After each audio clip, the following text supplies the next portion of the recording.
You're listening to the Team Stripes podcast. Welcome back to episode 85 of the Team Stripes podcast, proudly presented by Acme Whistles, helping you make the big call since 1870. The legendary Acme Thunderer is now available in matte black. As always, I'm joined by my co-host, Ross. Ross, before we get to you today, we got to welcome the two new guys to the podcast, Reese and Cameron Choate. Boys, how are you guys today? Doing well, guys. How are you?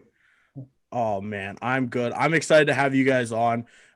Reese, we've had you on as a guest before, so hopefully people somewhat remember you. But if they don't, give us a little brief intro about yourself, please, and thank you. Yeah, 26 here in Dallas with Chode and Ast. Been repping for about six years. Chody, nobody knows who you are. Please enrich us. Who are you? No, nobody special. I'm 26. I live in the Dallas area. Got into reffing this past year. I've been coaching for the past 6 years after I got out of college. Played locally and around New Hampshire and Chicago as well.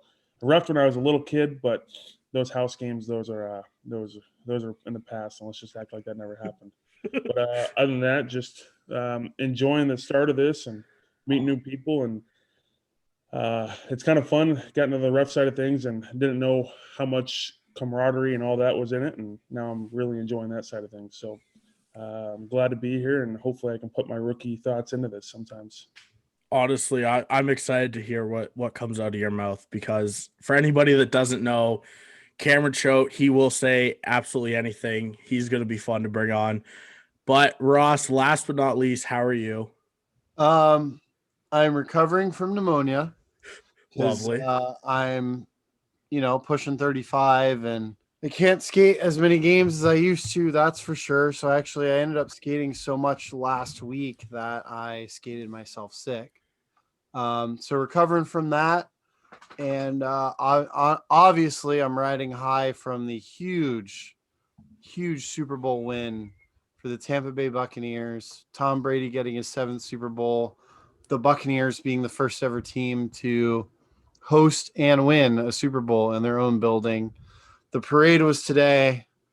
People got rowdy last night or yesterday during the day when they announced the parade plans. The mayor of Tampa, who likes to be the fun police, they said that they weren't going to allow people to join the boat parade like they did for the Bolts. That's not what happened. And also, I saw Brady threw Gronk the Lombardi trophy, like from boat to boat. Right? Yeah. You guys see the video of Brady getting escorted away by his friend because he was too drunk to hardly walk? I love it. Well, the Lightning did set the bar pretty high. I'll be honest, and it was really funny too. And after the game, the Lightning tweeted, "Hey, Buccaneers, congratulations. We recommend boat parades." So the Lightning set the bar pretty high for the Bucks. I really wanted them to wait for the weekend to do the parade. We have this thing every year called Gasparilla, which if you're familiar with, if anyone's ever heard of it, it's this weekend. It's usually the last weekend in January. We have a pirate ship here, the Jose Gasparilla. And it's been a tradition where the pirates invade the city of Tampa yearly. And I was kind of hoping they would, do a Gasparilla type thing with it and go crazy. But regardless, the parade was today. They had a good time. We're riding high here in Tampa. I think the Lightning are going to go back to back. So we'll lofty there. Hey, whatever. We're 9-1-1.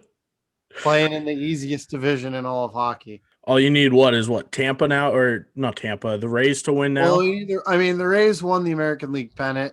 Yeah, but that's not the World Series. It's not the World Series, but when you have a payroll that's less than 3 players total on the Yankees, that's pretty impressive. Yeah, it definitely is.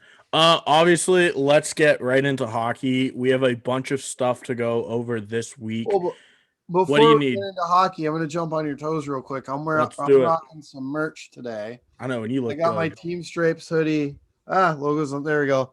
Team Stripes hat. I ordered a couple whistles, so I'm finally caught up with Brenden in rocking some Team Stripes stuff. The new guys will get you guys on board.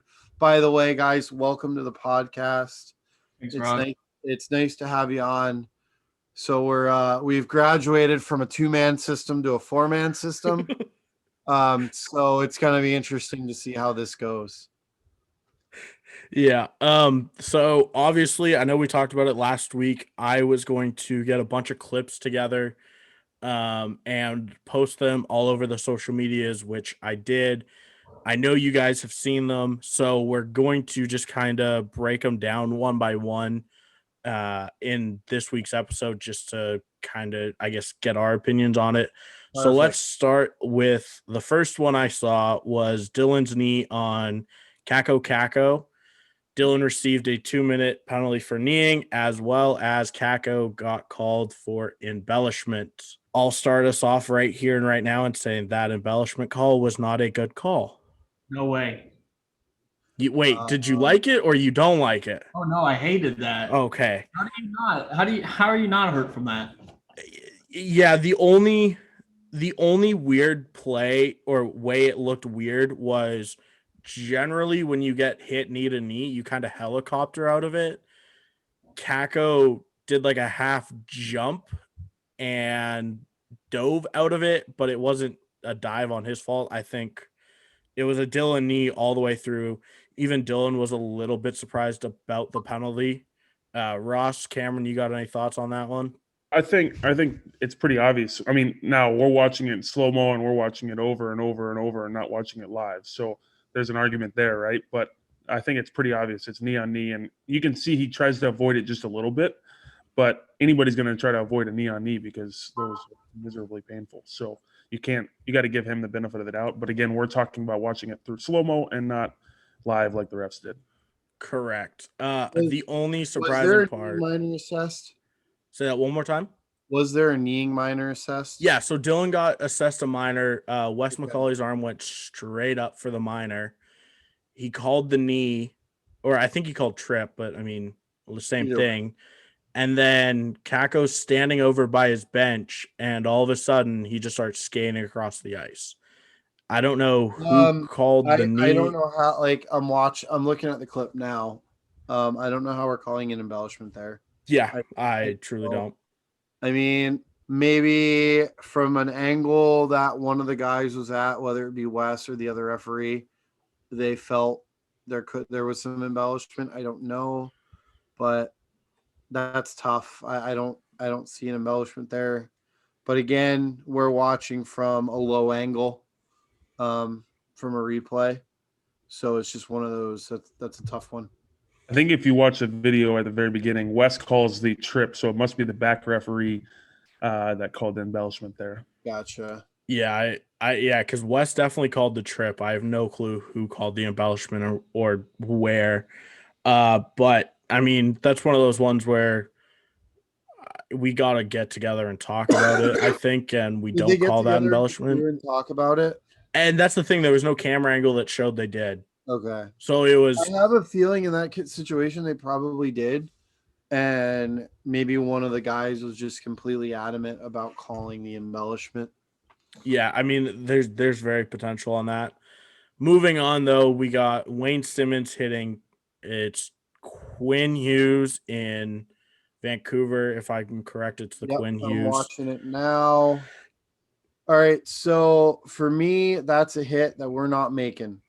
Correct. I think in pro hockey, so it's a little bit different in professional hockey compared to college and youth. In college and youth hockey, the onus is on the player delivering the hit to avoid any of that. Now, when you get to the pro level, there is a little bit taken into account. Did the guy turn his back on purpose? So a little bit of the responsibility does go on to the player getting hit.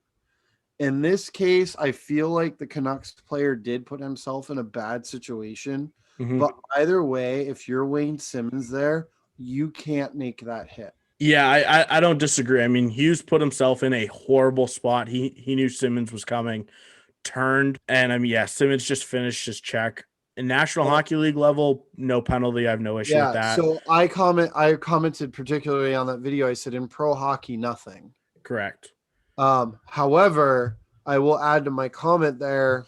When you hit a guy like that, you got to be ready to answer the bell. Which he did. Him and Ben had a scrap. Yeah. So you hit a guy like that, you might not be getting the minor because the guy did set himself up for it, but you got to be ready for what's coming to you. Yeah, I Now, definitely obviously, think youth hockey. Youth or college, youth 210 5 game, college, Easy. minor, maybe 5 DQ, 5 Mhm. game, depending on the outcome.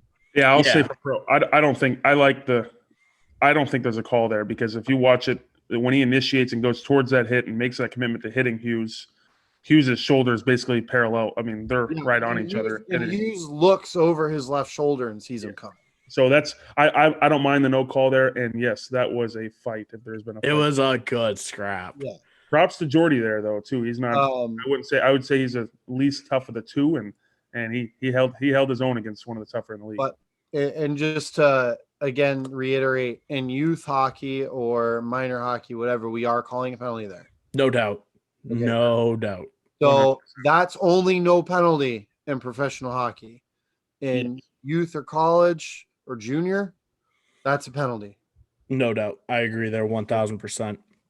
Moving on, we're going to talk about the other Ben brother, the tougher of the two, apparently. Jamie Benn jumps into Eric Stahl. Eric Stahl's back's turned, doesn't have the puck. NHL, I mean, look, interference at least for what we're doing. I'm calling a charge just due to the fact that he left his feet before he made the hit.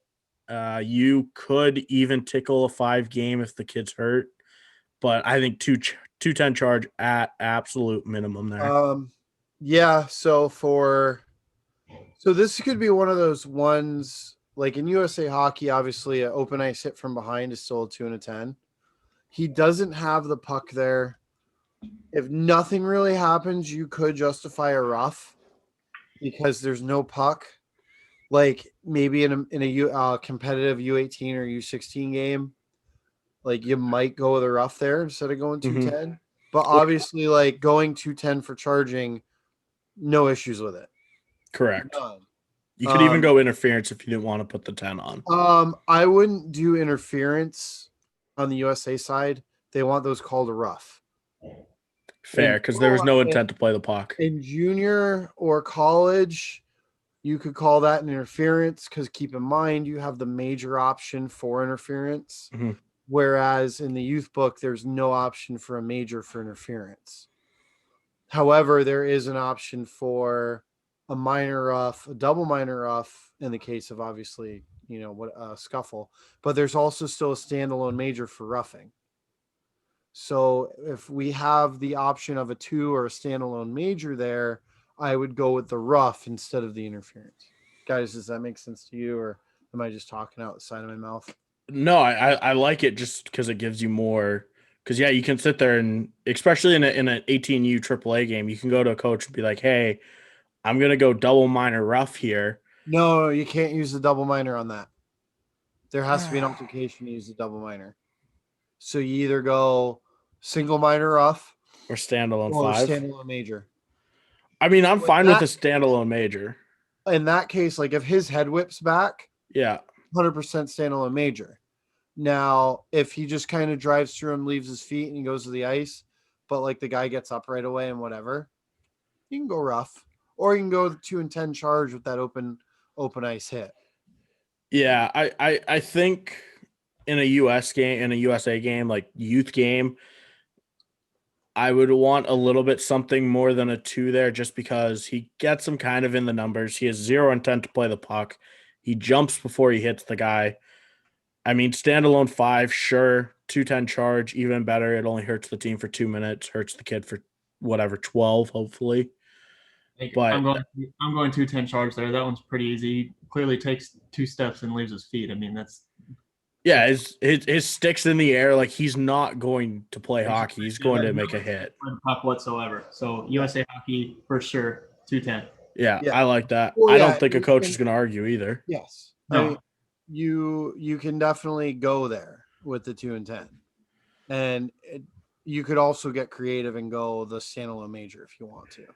But why punish the team for 5 minutes? Punish them for 2. I Punish think them for you- 2. Get the 10 for Ken. I think you wait to call the major if he's seriously hurt. That's how my opinion is. Well, But if yeah, he's hurt, we're going 5 game.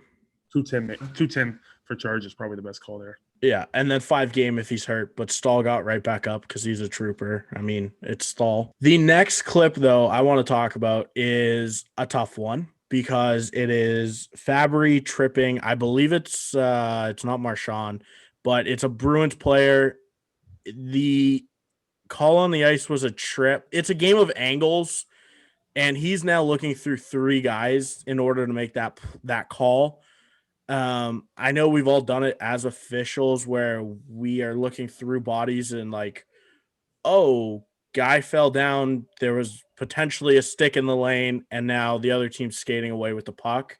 We infer that he got tripped. Just wasn't the case here. Yeah, I mean, I think he sees that initial contact there with the stick kind of low, and that's where he calls a trip. And I guess I can see from that angle why you would call that, but yeah, from the other angle, it's all, again, like you said, it's a game of angles, and from that angle, I can definitely see where he saw it was a trip. This is one where I think in the 4-man system, especially as the low guy there, look up to see what your partner's thinking potentially, because the high guy, yeah, he's across the ice, but the high guy is only looking through a defenseman at most. I would say in this situation, with that many guys between himself and that play, low referee's got no business putting his arm up. I agree. That's I mean, 100% a call that the back referee needs to make because he's guessing, and you can see it in his face. Like he's trying to look around. He's guessing there. He's not making a call that he's 100% that he saw. and unfortunately, we can't guess. So he's guessing.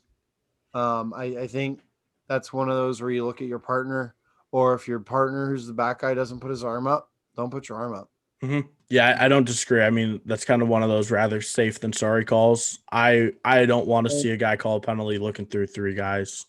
And just to reiterate, everyone that's listening, if you go on our Instagram, that's the easiest way to see these clips. Yeah, Instagram, Twitter, Facebook, all 3 of them have it, plus some more that I haven't or I didn't post just because I couldn't find the video of more so than anything. The next clip is from last night that I want to talk about, and it was Jamie Benn yet again showing up on the highlight reel. Gives a shove to the Chicago goaltender. Puck goes in the back of the net. Goal was waved off. Goaltender interference. What are your thoughts? 100% agree. No goal. He shoved it, and that's the reason the puck bounced out. That's the only reason that I don't know who's over there, but, that he's able to get the puck. No way that's a goal. Yeah, that's no goal. Okay. And they called it no Yeah, goal on the ice. There's no way you can call that a goal. The only thing, and I will say it. Do I think it should have been called a goal? No, but at the same time, I think Chicago's goaltender had enough time to reset Not at all. because he was able to push back off with his right skate to get back over to the left. In that situation, I would look at this that as the continuation of the same play, because it's not like he's able to get up and reset. It comes across, it's a Chicago guy, comes back over. He's unable to do his job there. Like Jamie Benn completely prevented him from doing his job. Therefore, no goal. Yeah, Did they give the minor penalty for goalie interference there? No, No. Okay. just disallow the goal. Don't I do- double fuck Now, the on a team. play like that, too, let's say they don't score, you very easily could give the minor there for goalie interference For sure. before it even gets to that point. Because that's one of those, like, obviously, like, we'll tell goalies, hey, if the guy prevents you from doing your job, no penalty, no goal. No Mhm. big deal. Now, obviously, it's a little different in USA because we do have the crease rule, whatever. But like in this situation, he cross-checked the goalie to the ice. Like, forget no penalty, no goal. Like, we maybe should even have a goalie interference there. I'm fine without calling the penalty just because you're taking away a goal at this point.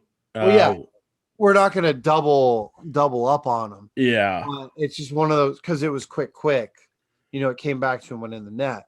But let's say that puck goes in the corner after he cross-checks the goalie like that. Easy. Yeah, you could easily argue a goaltender interference. We have two more that I want to run over. This was also in the Dallas game. Jason Dickinson went into the corner with a Chicago player, elbowed the kid straight into the head. Unfortunately, neither ref had a great angle at it. Dickinson, it looked like a really good hit. Just we have the reverse angle, and you can see elbow straight to the head. I think called a board, right? No, there was no penalty. Oh, it says call on the ice was boarding. Oh, yeah, you said minor. Oh, there was. I'm sorry.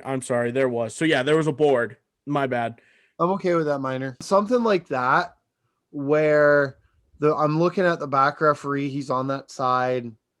Low referee's on the opposite side. You're not going to see that elbow to the head. No. But you know who is? Regardless of whether it's a boarding or not, it's still appropriate. I mean, his hand. Look at his hand right in his face. Yep. Yeah, well, I said 210 head contact. If there's anything more than that minor board there, supplemental discipline's going to get him. For sure. USA Hockey, I agree. Asti could definitely do 210 there. Yeah, either 210 head contact. If the kid's actually hurt, you could even. I mean, you don't even. Well, you go 5 game. Get bored in that situation though. True. But if we see the elbow, I think we want to call the elbow or head contact rather than a board.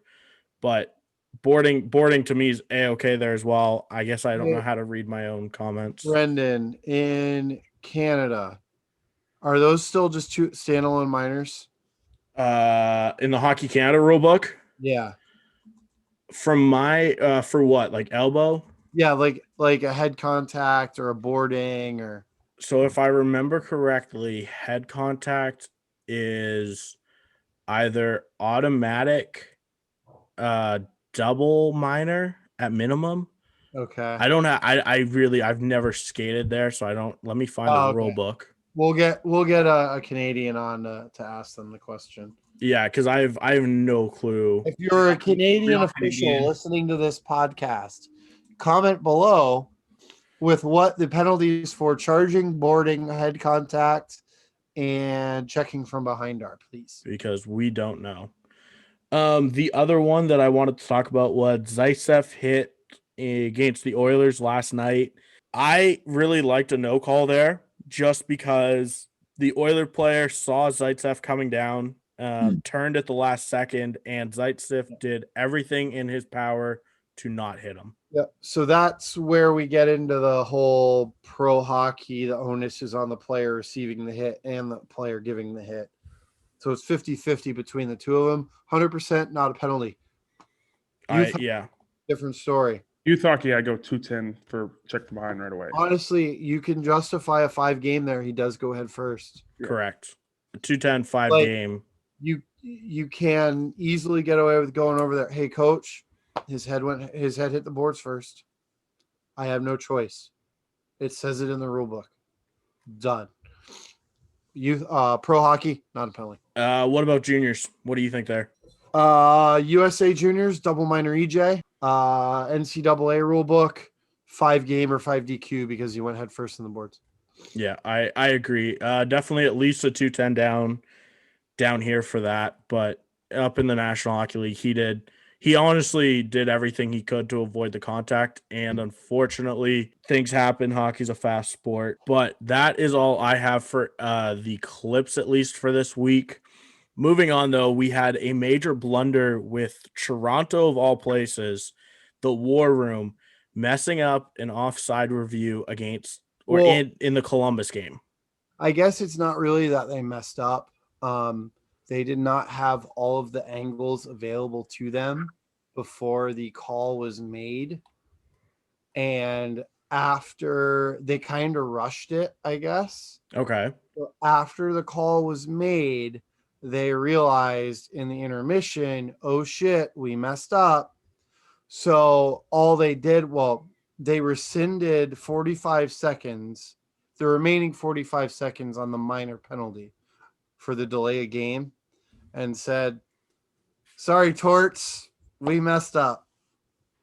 And they went on with it. Like there's nothing you can do there, especially once the puck is dropped. Yeah, I mean, that is to me insane that they didn't have all the angles. It sucks. But here's my thing, and I think if you don't have all the angles or you're missing one or whatever it is, I think that they should just say, hey, we unfortunately can't do the review. We're sticking with it. Well, they stuck with the call on the ice. Correct, but we're not going to charge you for the review. We're not going to give you the minor penalty for a false review because you know what? We don't have all the angles.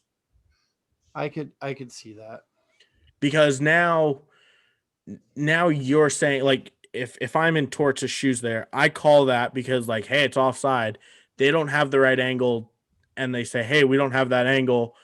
For more angles, it's no goal. Well, it's like, well, there's an angle in this building that shows it as good. Like, yeah, to me, you got to have all the angles in order to call it correctly. Well, I guess I get the best example or best thing I can kind of relate it to would be sometimes in last year was the first year that the Coast had video review, or 2 years ago. And every once in a while we'd get a horn and get called over, hey, the video replay system's down, we're trying to fix it. If we have a goal during that time, like, we don't have a look at it. So it's which is fine. Things, like, if the replay system is down or they don't have access to all the angles, we shouldn't charge the team. And I think that's my point here. Don't charge the team for the review, and don't penalize them. Say that one more time. I think this is the first time that's ever happened. Yeah. 1 billion%. I guarantee you there will be an update to the NHL situation manual saying if we don't have all the angles, either A, we have to wait, or B, say, hey, we don't have all the camera angles, something's messed up, we're not going to charge you for your timeout, we're just going to go with the call on the ice and we're going to drop the puck. Yeah, because I mean, Columbus ended up killing a little bit of the power play, and I think they got 45 seconds off of it. Now, what really would have been messed up is if Toronto scored on the power play. That would have been horrible. That being the deciding goal. It was. I don't think it was a deciding goal, but yeah, they took away 40 seconds, and if they score in that first minute and 20 seconds or whatever, right? So that would be bad. That would be like at that point. What do? Do you rescind the power play goal too? If you're not rescinding the offsides goal, I don't think you can rescind the power play goal after the fact. Yeah, because that's weird. I wonder how that went down in the stat books too, because I mean, in theory, it's not a full power play, so do they get credit for a penalty kill? I mean, that's well above my head, but who knows? As well, talking about Columbus, I just wanted to mention Patrick Laine was benched. It came out early that it was for his play, and then Torts came out and said no, there was a disagreement with an assistant coach, but I did get a minor chuckle about Laine getting benched already in Columbus. There's a common denominator here, and it's not Dubois, and it's not Patrick Laine. Oh, so you think it's Torts? We had Torts here. He won us the Stanley Cup in 2004, but there comes to a point with him where he's got to go. And I'm not a blame the coach kind of guy as far as lack of performance for a team, but some guys have a shelf life. I agree 1,000%. John Tortorella has a shelf life.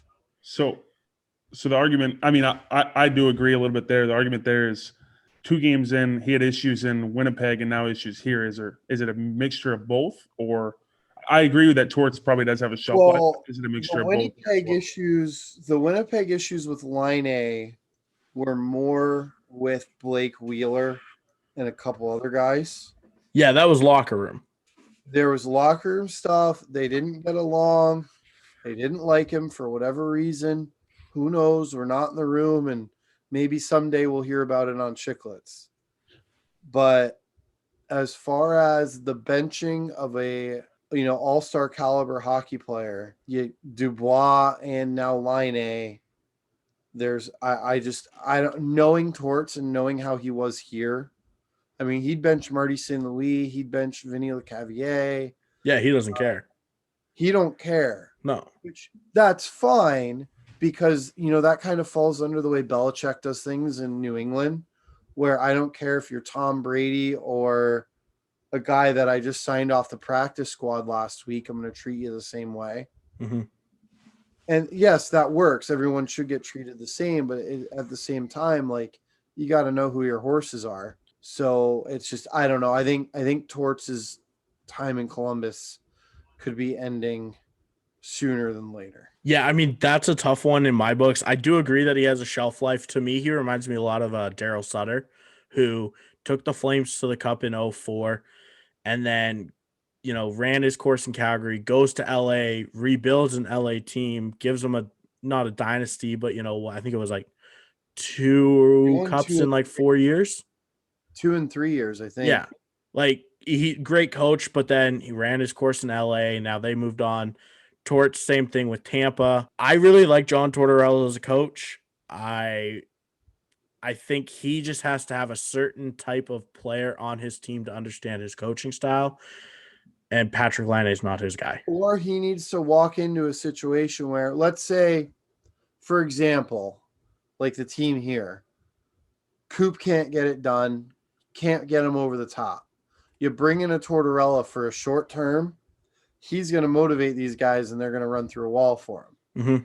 3 years from now, they're going to be like, dude, shut up. Yeah, I think Tortorella would fit great in Calgary for something like that. Get everybody, get them their cup in the next 2-3 years and then leave. Yeah. But I had another clip to talk about. I don't know if you guys watched the NBC game last night, Lightning and Predators. We had an offside review. mm-hmm. Obviously this year they changed the rule where the guy's foot can be in the air after, so on the ice, they called it a good goal. The offside play was onside, but the review showed the guy's foot in the air, but he was indeed offside in the fact that he was inside the blue line. How do you guys feel that this new rule change is going so far? I haven't noticed a difference until it comes down to video review, I don't think. And I kind of think that's where this rule was intended for. I think guys, sure, they're picking up their legs now a little bit maybe, but I don't think the players are picking up that much of a advantage before. Well, they're not. So I don't see players changing too much this first year. And the argument would be, I think it was Dallas playing Carolina when that one player was trying to stay onside and basically did a splits, and I'd ruin my whole body if I did that. But so there's an argument there. Instead of just kind of cutting back and lifting his foot up over, I think it's too new of a rule to see a full-on change right now.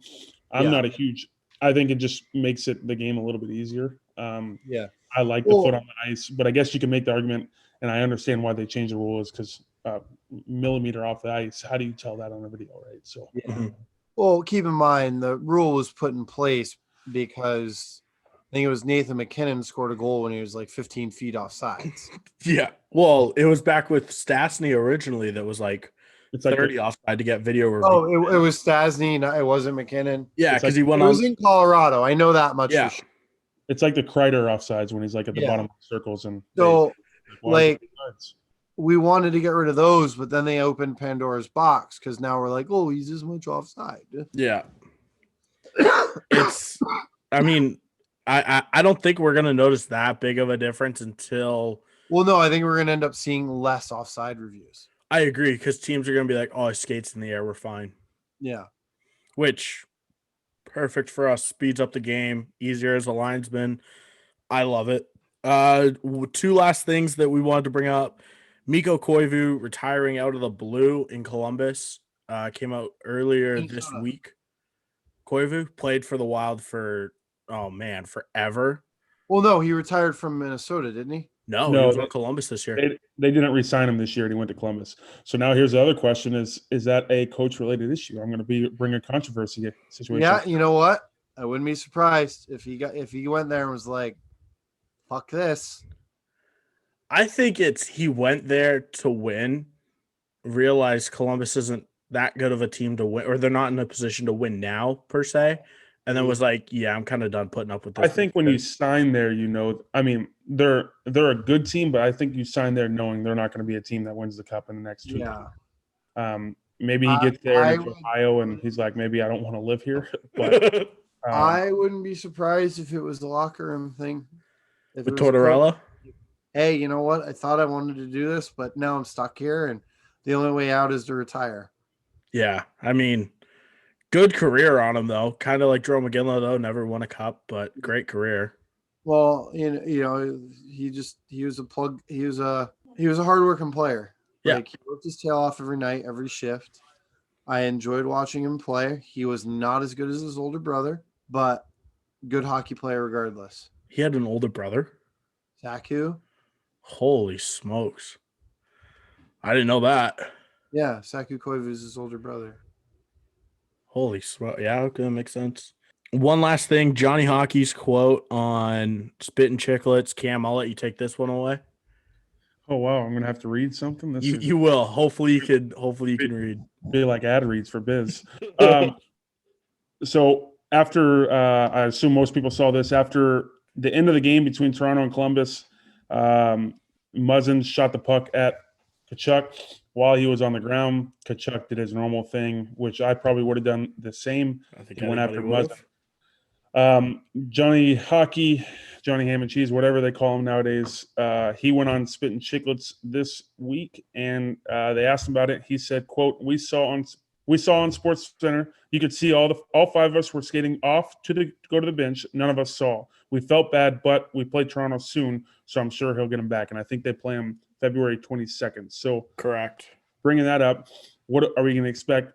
Kind of a rivalry like Edmonton and Calgary, or is it just going to be a one-time thing? Him and Muzzin fight. It's over with. We get it over with. It's done. My guess, him and Muzzin fight early, and either Tkachuk's going to continue to kill him for the next 60 minutes, or it's done. I have no idea. Yeah, I mean, we know Tkachuk's gonna do something. With a doggo. We all know Tkachuk's gonna have something to respond, and Muzzin knows he's gonna have to respond. Yeah, there's gonna have to be something done. I would assume they fight, but I don't see, and this is why I'm one of the few I love Tkachuk, because he's a rat. I'm a rat fan, especially as a linesman. I love rats because it gives me a little bit more fun. But I think they do fight, but I think he still is on his ass the whole entire game, just chirping, tapping on the back of the legs, face-offs, whatever he can do after the face-off, going after. But I think I wouldn't see Muzzin going out there not fighting. And if you do, then that's more of a respect thing. Like, hey, you did something that you deserve to have to fight for. Why aren't you doing it, right? Same thing with Zadorov and Ben the last couple days ago, which was a great fight. Yeah, I mean, they're definitely going to fight. It's just a question of, are they going to continue it?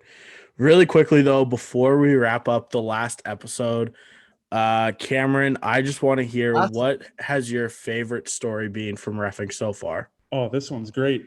I had no idea what was going on. So this is Ross. We the first time I got to ref with these two beauties together, they were both wearing the bands. I was getting the earful from the coaches as the linesman because they so you're playing monkey in the middle? I was like, I can't call anything. Sorry.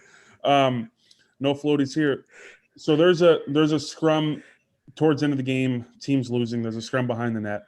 And which side of the ice? My side. This would be far side from Brenden. My zone, though. Brendan's zone, but it was the far side because I had to skate all the way across. I was winded by the time I got down there.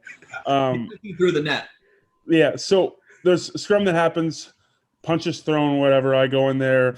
Me and the linesman break it up, bring him to the penalty box. Guy's punching my arms. He's like, don't touch me. We get into it there a little bit. But we're done, and after the game, I'm like, all right, sweet. And Reese is pissed. He's in the locker room, and he is steaming. And I'm like, oh, what? I wonder, maybe he got yelled at and we didn't hear it, whatever. So Ass finally in the locker room's like, all right, Reese, what's going on? And next thing you know is it's just a full-on battle. Reese is like, if you ever big dick me like that again, I swear I will never ref. I will give up every game we ever ref together.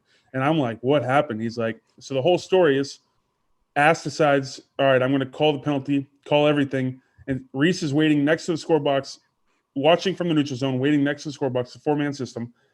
Ass skates to the box, tells the penalties, skates directly to the coach, talks to the coach, goes back in the zone. Never talks to Reese one time.